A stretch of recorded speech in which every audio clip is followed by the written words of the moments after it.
Ini kita camping dekat Bernam Nature Hut. Kita camp meet on board.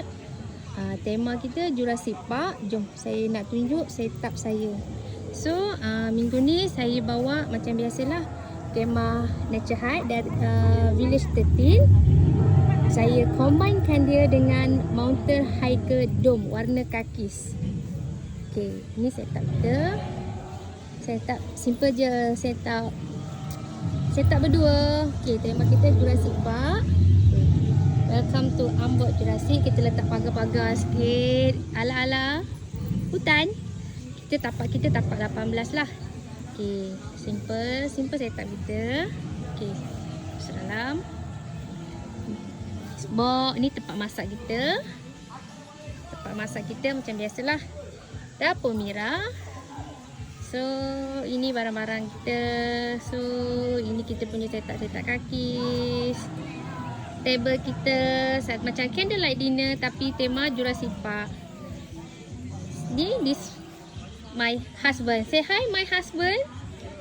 Hi. Kayu beralun ya. Kayu beralun. Okay. Ini tempat OOTD. Siapa datang kemah kita boleh OOTD lah. Kita letak dua rocking chair Nature Hut tapi warna army green. So kita nak bagi dia nampak macam ala-ala Jurassic gitu. Okay, ni kita letak 3 ekor kita punya dinosaur dengan telur dia sekali. Okay, jom kita masuk dalam. Okay. Kat sini pun ada. Kita letak wall kat sini. Okay, jadi kita masuk dalam. Kita pakai tilam King dari Nature Hut juga. Okay, kita punya comforter, kita punya pillow, kita punya cadar, semua dari Nature Hut. So, saya letakkan dekat sofa. Sofa dekat situ.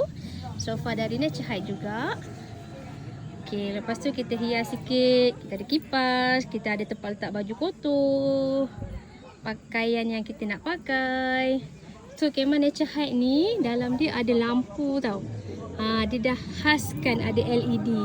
Dalam dia ni, kita just cucuk dengan power bank saja. Kat sini ada button dia, kita boleh tukar-tukar. Nak tutup, nak sederhana, nak okey. So, kemah ni sangatlah luas, boleh muat 5 hingga 6 orang.